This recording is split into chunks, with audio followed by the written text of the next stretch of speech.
Terkait proses hukum kasus pemerasan mantan Menteri Pertanian Syahrul Yassin Limpo yang menyeret mantan Ketua KPK Firly Bahuri sebagai tersangka, kita terhubung dengan mantan Kabareskrim Komjen Purnawirawan Ito Sumardi. Selamat petang, Pak Ito. Selamat petang, Mas Ibrahim. Baik, Pak Ito, Firly sudah ditetapkan sebagai tersangka, sudah dicekal pula, tapi sampai saat ini belum ditahan. Apa yang Anda lihat dari proses hukum ini, Pak Ito? Ya, baik. Yang pertama, kita tentunya perlu memahami bahwa penahanan seseorang itu kan diatur dalam KUHP ya, pasal 1 angka 21. Di sana bisa ditetapkan oleh penyidik, penuntut umum, ataupun hakim. Kemudian juga kalau kita lihat penetapan tersangka berarti penyidik Polda Metro Jaya itu telah memenuhi unsur-unsur pidana yang disangkakan sudah terpenuhi berdasarkan barang atau alat bukti yang sudah dimiliki. Kemudian penahanan ini kan ada dua, Mas Ibrahim. Yang pertama adalah syaratnya objektif, yang jelas masuk dari sangkaan yang disampaikan kepada Pak Firly itu adalah ancaman hukumnya 5 tahun atau lebih, atau tindak pidana lain yang secara limitatif ditentukan perundang-undangan. Misalnya tindak pidana khusus atau korupsi ya. Kemudian juga ada yang namanya syarat subjektif, di mana penyidik ini sesuai dengan pasal 21 ayat 1 mengatakan bahwa seseorang dapat ditahan apabila dikhawatirkan melarikan diri, kemudian menghilangkan atau merusak barang bukti, atau mengulangi perbuatan. Nah sekarang kalau misalnya beliau ini dipanggil, kemudian dianggap oleh penyidik ini menyulitkan pemeriksaan, penyidik bisa saja melakukan penahanan. Tapi kita juga jangan lupa bahwa Pak Firly juga sedang mengajukan upaya hukum, yaitu pra peradilan. Jadi di sini azas praduga tak bersalah, kemudian due process of law ya, yang harus dipenuhi juga oleh penyidik. Saya kira mungkin yang disampaikan Pak Kapolri tepat sekali bahwa penyidik Polda Metro Jaya yang sudah menetapkan Pak Firly sebagai tersangka juga harus siap ya menghadapi tuntutan ini meskipun Pak ada Ito, faktor-faktor psikologis. Pak Ito, kalau kita Ya. berkaca ke belakang ketika masih jadi saksi saja kan diperiksa sempat beberapa kali ditunda nih. Nah kalau misalkan saat ini, Ya. kalau Anda melihat ini perlu nggak sih penahanan seorang Firly Bahuri? Nah, pada saat diperiksa sebagai saksi kan beliau masih secara aktif menjadi ketua KPK ya. Tentunya ada kegiatan-kegiatan yang tidak bisa ditinggalkan yang lebih penting. Nah, kalau sekarang kan beliau sudah dilepas sebagai orang yang tentunya non aktif ya. Jadi tentunya di sini ketentuan terhadap beliau itu waktunya memang sudah cukup dan mungkin tidak ada alasan lagi kalau misalnya kalau dipanggil itu tidak hadir ya. Dan kalau di sini tentunya akan menjadi pertimbangan bagi penyidik Polda Metro Jaya untuk bisa menempatkan seseorang itu di tempat khusus atau istilahnya penahanan yang diatur dalam pasal 1 angka 21 KUHP ya. Oke. Sekian, Mas. Proses hukum yang ditekan oleh Polda Metro Jaya bagaimana kesulitannya menghadapi seorang Firly Bahuri? Secara psikologis kan ini melibatkan dua lembaga nih Pak Ito.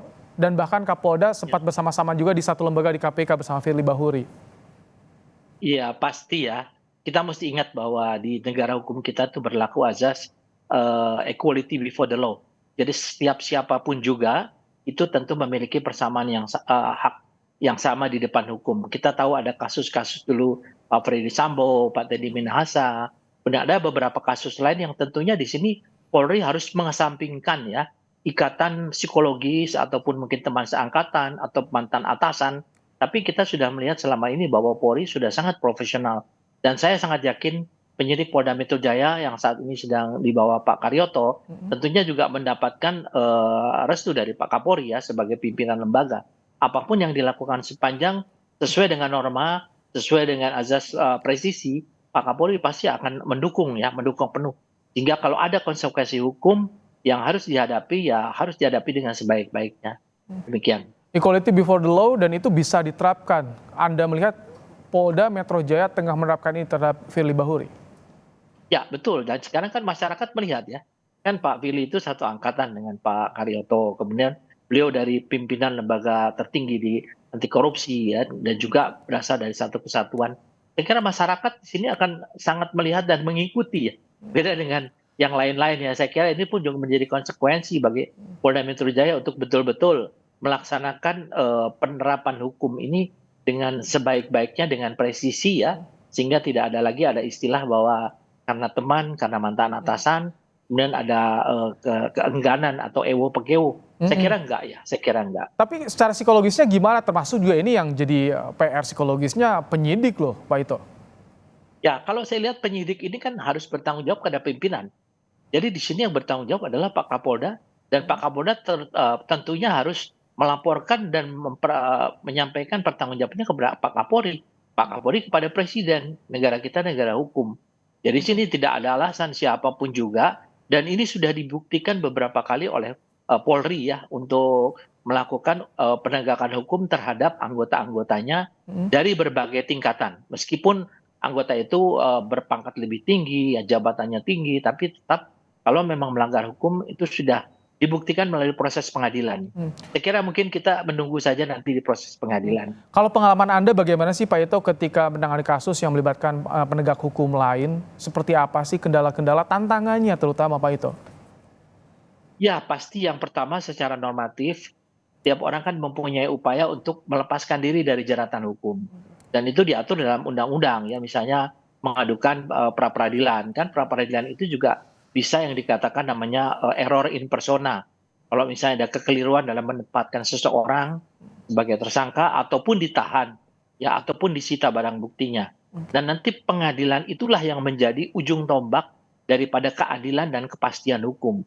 Dan di sini tentunya Polda Metro Jaya juga penyidiknya harus mematuhi dan harus hormat pada keputusan hakim. Oke, Tapi kan penyidik juga memiliki upaya banding juga ya, kecuali baik. daripada pihak yang meminta ya. Mhm. Demikian. Baik, terima kasih Pak Ito Sumardi, mantan Kabar Eskrim, Baik. telah bergabung bersama kami dalam program Kompas Petang.